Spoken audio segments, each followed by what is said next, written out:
പിതാവിൻ്റെയും പുത്രൻ്റെയും പരിശുദ്ധാത്മാവിൻ്റെയും നാമത്തിൽ ആമേൻ. എൻ്റെ പ്രിയപ്പെട്ടവരെ, ഇന്ന് ഫെബ്രുവരി 15 ഞായറാഴ്ച. അമ്മേ പരിശുദ്ധ അമ്മേ, അമ്മേ പരിശുദ്ധമേ, ദൈവമാതാവേ, കൃപാസനത്തിലൂടെ ഞങ്ങൾക്കും ഞങ്ങളുടെ ദേശത്തിനും അമ്മ മധ്യസ്ഥം തേടി തന്ന എല്ലാ അനുഗ്രഹങ്ങൾക്കും കൃപകൾക്കും ഞങ്ങളിപ്പോൾ ഹൃദയം നിറഞ്ഞ നന്ദി പറയുന്നു. അമ്മേ പരിശുദ്ധമേ, ദൈവമാതാവേ, 2004 ഡിസംബർ 7 ഉച്ചകഴിഞ്ഞ് 2:30 കൃപാസനത്തിൽ സംഭവിച്ച അമ്മയുടെ പ്രത്യക്ഷപ്പെടലിനെ കുറിച്ച് തിരുസഭയ്ക്ക് സമർപ്പിച്ചിരിക്കുന്ന പഠനരേഖകളുടെ മേൽ സഭാത്മകമായ പഠനം ആരംഭിക്കുവാൻ ഞങ്ങൾ പ്രാർത്ഥിക്കുന്നു. അമ്മേ പരിശുദ്ധമേ, ഭൂസ്വർലോകങ്ങളുടെ രാജ്ഞിയായ അങ്ങേയ്ക്ക് ഭൗമസംരക്ഷണത്തിനായി പ്രപഞ്ചപ്രകൃതിയെ തന്നെ തിരുസഭ പ്രതിഷ്ഠിക്കുവാൻ ഈ പ്രത്യക്ഷീകരണം വഴി ഇടയാക്കണമേ. പരിശുദ്ധമേ, ജപമാല മാതാവേ, സകല കൃപാസനം പ്രാർത്ഥനയോടും ചേർത്ത് ഞങ്ങളിപ്പോൾ പ്രാർത്ഥിക്കുന്ന ഈ കുടുംബത്തിന്റെ പ്രത്യേക നിയോഗം പറ മക്കളെ.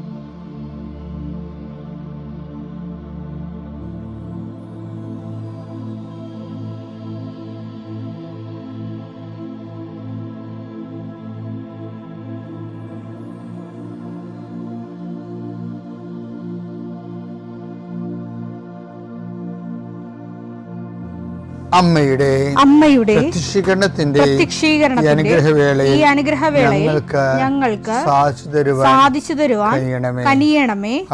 ആമേൻ. വിശ്വാസ പ്രമാണം. സർവശക്തനായ പിതാവും ആകാശത്തിന്റെയും ഭൂമിയുടെയും സൃഷ്ടാവുമായ ദൈവത്തിൽ ഞാൻ വിശ്വസിക്കുന്നു. അവിടുത്തെ ഏകപുത്രനും ഞങ്ങളുടെ കർത്താവുമായ ഈശോമിശിഹായിലും ഞാൻ വിശ്വസിക്കുന്നു. ഈ പുത്രൻ പരിശുദ്ധാത്മാവിനാൽ ഗർഭസ്ഥനായി കന്യകാമറിയത്തിൽ നിന്ന് പിറന്ന് പൊന്തിയോസ് പീലാത്തോസിന്റെ കാലത്ത് പീഡകൾ സഹിച്ച് കുരിശിൽ തറയ്ക്കപ്പെട്ട് മരിച്ച് അടക്കപ്പെട്ട് പാതാളങ്ങളിൽ ഇറങ്ങി മരിച്ചവരുടെ ഇടയിൽ നിന്ന് 3-ാം നാൾ ഉയർത്ത് സ്വർഗത്തിലേക്ക് എഴുന്നള്ളി സർവശക്തിയുള്ള പിതാവായ ദൈവത്തിന്റെ വലതുഭാഗത്തിരിക്കുന്നു. അവിടെ നിന്ന് ജീവിക്കുന്നവരെയും മരിച്ചവരെയും വിധിക്കുവാൻ വരുമെന്നും ഞാൻ വിശ്വസിക്കുന്നു. പരിശുദ്ധാത്മാവിലും ഞാൻ വിശ്വസിക്കുന്നു. വിശുദ്ധ കത്തോലിക്കാ സഭയിലും പുണ്യവാന്മാരുടെ ഐക്യത്തിലും പാപങ്ങളുടെ മോചനത്തിലും ശരീരത്തിന്റെ ഉയർപ്പിലും നിത്യമായ ജീവിതത്തിലും ഞാൻ വിശ്വസിക്കുന്നു. ആമേൻ. സുഖസ്ഥനായ ഞങ്ങളുടെ പിതാവേ, അങ്ങയുടെ നാമം പൂജിതമാകണമേ. അങ്ങയുടെ രാജ്യം വരണമേ. അങ്ങയുടെ തിരുമനസ് സ്വർഗത്തിലെ പോലെ ഭൂമിയിലും ആകണമേ. അന്നു വേണ്ടുന്ന ആഹാരം ഇന്ന് ഞങ്ങൾക്ക് തരണമേ. ഞങ്ങളോട് തെറ്റ് ചെയ്യുന്നവരോട് ഞങ്ങൾ ക്ഷമിക്കുന്നത് പോലെ ഞങ്ങളുടെ തെറ്റുകൾ ഞങ്ങളോടും ക്ഷമിക്കണമേ. ഞങ്ങളെ പ്രലോഭനത്തിൽ ഉൾപ്പെടുത്തരുതേ, തിന്മയിൽ ഞങ്ങൾ രക്ഷിക്കണമേ. ആമേൻ. നന്മ നിറഞ്ഞ മറിയമേ, സ്വസ്തി. കർത്താവ് അങ്ങയുടെ കൂടെ സ്ത്രീകളിൽ അങ്ങ് അനുഗ്രഹിക്കപ്പെട്ടവളാകുന്നു. അങ്ങയുടെ ഉദരത്തിൻ ഫലമായി ഈശോ അനുഗ്രഹിക്കപ്പെട്ടവനാകുന്നു. പരിശുദ്ധ മറിയമേ, തമ്പുരാന്റെ അമ്മേ, പാപികളായ ഞങ്ങൾക്ക് വേണ്ടി ഇപ്പോഴും ഞങ്ങളുടെ മരണസമയത്തും തമ്പുരാനോട് അപേക്ഷിക്കണമേ. ആമേൻ. കർത്താവേ, നിന്റെ ഉന്നതമായ നാമത്തിന് സ്തോത്രം ചെയ്യുന്നു. കർത്താവേ, നിന്റെ വിശുദ്ധ പൗരോഹിത്യത്തെ മഹത്വപ്പെടുത്തണമേ. കർത്താവെ, സഭയിലുള്ള സാന്നിധ്യം പ്രകടമാക്കണം. 40 വർഷം അർപ്പിച്ച കൃപാന്റെ യുഗതിയായി കൃപാസ്ഥാനത്താരെ ജീവനോടെ പ്രത്യക്ഷപ്പെട്ട പരിശുദ്ധ അമ്മയുടെ മാധ്യസ്ഥത്തിലെ ഞാൻ അങ്ങയുടെ മക്കൾക്ക് വേണ്ടി പ്രാർത്ഥിക്കുന്നു. അമ്മേ, ഈ പ്രഭാതത്തിൽ എത്രയോ പേരാണ് അമ്മേ ഈ ഒരു പ്രാർത്ഥനയ്ക്ക് വേണ്ടി കൊതിച്ച് കാത്തിരിക്കണത്. അവർക്ക് എവിടെ എന്തെല്ലാമോ കാര്യങ്ങളുണ്ട്. ഇന്ന് അവരുടെ കഴിവിൽ നിൽക്കാത്ത കാര്യങ്ങളുണ്ട്. കർത്താവേ, അങ്ങയുടെ മക്കളുടെ കഴിവിൽ നിൽക്കാത്ത കാര്യങ്ങൾ, ആ കാര്യങ്ങളെ കുറിച്ച് ഓർക്കുമ്പോൾ ഭയവും പേടിയും പ്രയാസവും സങ്കടവും നിരാശയും ഒക്കെ തോന്നുന്ന വിഷയങ്ങൾ, വ്യക്തികൾ, അതെല്ലാം യേശുക്രിസ്തു നാമത്തിൽ ഞാൻ ബന്ധിക്കുന്നു. കർത്താവേ, അങ്ങയുടെ മക്കള് ഇനി സമാധാനത്തിൽ വിട്ടേക്കണമെന്ന് പറഞ്ഞില്ലേ ഈശോ. ഞങ്ങളുടെ ദാസന് എൻ്റെ രക്ഷ ഞാൻ എൻ്റെ കണ്ണുകൊണ്ട് കണ്ടിരിക്കുന്നു, അങ്ങയുടെ ദാസനെ സമാധാനം വിട്ടേക്ക്. സമയം ദീർഘദർശി പറഞ്ഞതുപോലെ അങ്ങയുടെ മക്കൾ ഈ പ്രാർത്ഥനയ്ക്ക് ശേഷം സമാധാനം കണ്ടെത്താൻ ഇടയാക്കണം പ്രാർത്ഥിക്കുന്നു. നിങ്ങളുടെ ജീവിത ചിന്തകള്, നിങ്ങളിന്ന് പോകാനിരിക്കുന്ന ഇടങ്ങള്, സംസാരിക്കുന്ന വ്യക്തികള്, ഒപ്പിടുന്ന പേപ്പറുകള്, എഴുതുന്ന രേഖകള്, എൻ്റെ മക്കള് ജീവിത ഉപായത്തിന് വേണ്ടിയും മേൽഗതിക്ക് വേണ്ടിയും ജോലിക്ക് വേണ്ടിയും ജോലിയുടെ അനുബന്ധ കാര്യങ്ങൾക്ക് വേണ്ടിയും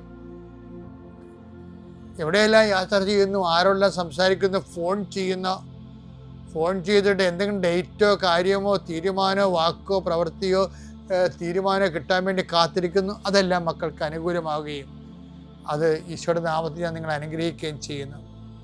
ചെയ്തുകൊണ്ടിരിക്കുന്ന സംരംഭങ്ങൾ ഒരു സ്ഥലത്ത് എത്തി ഇന്ന കാര്യം കൂടി നടന്നാൽ അത് ശരിയാകും എന്ന് പറഞ്ഞ് പ്രാർത്ഥിക്കുന്ന മക്കൾക്ക് അത് നടക്കുന്നതിന് വേണ്ടി ഈശോയുടെ നാമത്തിൽ ആശീർവദിച്ച് മാതാവിൻ്റെ മധ്യസ്ഥനെ ഏൽപ്പിക്കുന്നു. എൻ്റെ കർത്താവേ, കേസിലും കോടതിയിലും പെട്ടിരിക്കുന്നവരെ,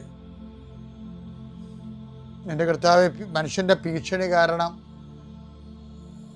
മനസ്സിന് സമാധാനം നഷ്ടപ്പെട്ടവരെ, അവരെ നീ ഏത് ഭവനത്തിൽ പ്രവേശിച്ചാലും ആ ഭവന സമാധാന ആശംസ അർപ്പിച്ച കർത്താവേ, നിന്റെ നാമത്തിൽ നെഞ്ചിലും നെറ്റിലും മുദ്ര വാങ്ങി നിന്റെ നാമത്തിൽ വിശ്വസിക്കുന്ന ഒരു മനുഷ്യനെയും ആരും ഭിക്ഷപ്പെടുത്താൻ അനുവദിക്കരുത് കർത്താവേ. അവരെല്ലാം ശത്രുക്കളെ കാണുകയെ വിരുന്നൊരുക്കുന്ന ദൈവത്തിൻ്റെ ശക്തിവിശേഷം നിനക്കായി വിരുന്നൊരുക്കട്ടെ. നിൻ്റെ എല്ലാ ശത്രുക്കളുടെയും മുന്നിലെ നിത്യം പിതാവും പുത്രനും പരിശുദ്ധാത്മാവും സർവ്വേശ്വര എന്നേക്കും ആമേൻ. 2 Thessalonians 1:3. നിങ്ങളുടെ വിശ്വാസം സമൃദ്ധമായി വളരുകയും വിശ്വാസം സമൃദ്ധമായി വളരുകയും നിങ്ങൾ ഏവരുടെയും പരസ്പര സ്നേഹം വർദ്ധിച്ചു വരികയും ചെയ്യുന്നതിനാൽ സഹോദരങ്ങളെ നിങ്ങൾക്ക് വേണ്ടി എപ്പോഴും ദൈവത്തിന് ഉചിതമാം വിധം നന്ദി പറയാൻ ഞങ്ങൾ കടപ്പെട്ടിരിക്കുന്നു. തെസ്സലോനിക്ക സഭയിലെ വിശ്വാസ വളർച്ച ഉണ്ടായ കാര്യം പറയണേ. ഇപ്പൊ അവര് സഹോദര സ്നേഹം വർദ്ധിച്ചവരല്ലേ. അപ്പൊ പൗലോസ് അപ്പോസ്തലൻ സഹോദര സ്നേഹം വർദ്ധിച്ചെന്നല്ല പറയണത്. പത്രോസ് ഇന്നലെ പറഞ്ഞില്ലേ, വിശ്വാസത്തെ സുഹൃതം കൊണ്ട് സുഹൃതത്തെ, ജ്ഞാനം കൊണ്ട് ജ്ഞാനത്തെ, ആത്മസമയം കൊണ്ട് ആത്മസമയത്തെ, ക്ഷമ കൊണ്ട് ക്ഷമയെ, നന്മ കൊണ്ടും ക്ഷമയെ, സഹോദര സ്നേഹം കൊണ്ടും സഹോദര സ്നേഹത്തെ ഉപവി കൊണ്ടും പരിപൂർണമാക്കാൻ പറയുന്ന കൂട്ടത്തിലുള്ള സഹോദര സ്നേഹം ഉപവിക്ക് മുമ്പുള്ളതാണ്. അതാണ് ഈ പൗലോസ് പറയണത്. വിശ്വാസം വർദ്ധിച്ചു എന്ന് പറഞ്ഞാൽ പറയും, വിശ്വാസം സമൃദ്ധമായി വളർന്നുകൊണ്ട് പരസ്പര സ്നേഹം അപ്പോൾ അവർക്ക് പരസ്പര സ്നേഹം വർദ്ധിച്ചു. അതിന് പൗലോസ് അപ്പോസ്തലൻ സ്നേഹം വർദ്ധിച്ചെന്നല്ല പറയണത്, വിശ്വാസം വർദ്ധിച്ചെന്നാണ് പറയണത്. അപ്പം വിശ്വാസ വർധനവ് എന്ന് പറയണത് എൻ്റെ സംസ്കരിക്കപ്പെട്ട സമൃദ്ധമായ രൂപങ്ങളിലൊന്നാണ് പരസ്പര സ്നേഹം എന്ന് പറയുന്നത്. പലരും പരസ്പര സ്നേഹം ഉണ്ടായിട്ട് അവസാനം തല്ലിയാണ് പിരിയണത്. ഒരു കാലത്ത് നഖവും മാംസം പോലെ ഒരേ പാത്രത്തിൽ ഊണ് കഴിച്ചെന്നൊക്കെ പറഞ്ഞിട്ട് അവസാനം കോടതിയിൽ പോയി നിരങ്ങണ കണ്ടിട്ടില്ലേ. അതായത് എന്ത് സ്നേഹമായാലും ഈ മനുഷ്യന്മാർക്കൊക്കെ ഭയങ്കര അപൂർണതയാണ്. കാര്യം നമ്മൾ കുറച്ച് കഴിയുമ്പോൾ അസസ് ചെയ്യും. ഞാൻ ആശുപത്രിയിൽ പോയി നിന്നായിരുന്നല്ല, പക്ഷേ ഞാൻ രോഗിയായിരുന്നപ്പോൾ അവർ വന്ന് തിരിഞ്ഞ് നോക്കിയില്ലല്ല, അവരൊന്ന് കൂട്ടുകാരോട് പിക്കിങ്ങിന് പോയില്ലേ, പിന്നെ പോയമാരോട്ട് നമ്മൾ എന്ത് നോക്കാനാണെന്നൊക്കെ പറഞ്ഞ് എപ്പോഴായാലും ഓരോരുത്തർക്കും ഓരോരോ സാഹചര്യമാണ്. എല്ലാം മനഃപൂർവ്വം ചെയ്യണമായിരിക്കത്തില്ല. അപ്പോൾ എന്താ ചെയ്തപ്പോൾ അങ്ങനെ പോയതാണ്. പിന്നെ അതിൻ്റെ പേരിൽ നമ്മൾ ഗുണവും ദോഷവും പറയാൻ പോയാൽ ആരെയും സഹിക്കാൻ പറ്റത്തില്ല. അപ്പം അങ്ങനെയൊക്കെ വിശ്വാസത്തിൻ്റെ പേരിലാണ് നമ്മൾ അതൊക്കെ എടുക്കുന്നത്. കാര്യം എന്താണ്? അപ്പോൾ റിട്ടേൺസ് നമ്മൾ അധികം പ്രതീക്ഷിക്കത്തില്ല. പരസ്പരം സ്നേഹമുണ്ട്, പക്ഷേ തിരിച്ച് നമ്മൾ ഒത്തിരി പ്രതീക്ഷിക്കാത്തപ്പോഴാണ് ബൈബിൾ അതിനെ സ്നേഹമെന്ന് വിളിക്കുന്നത്. അല്ലാത്തൊക്കെ ചുമ്മാ നീക്കുപോക്കും അഡ്ജസ്റ്റ്മെൻറ്റും അല്ലേ.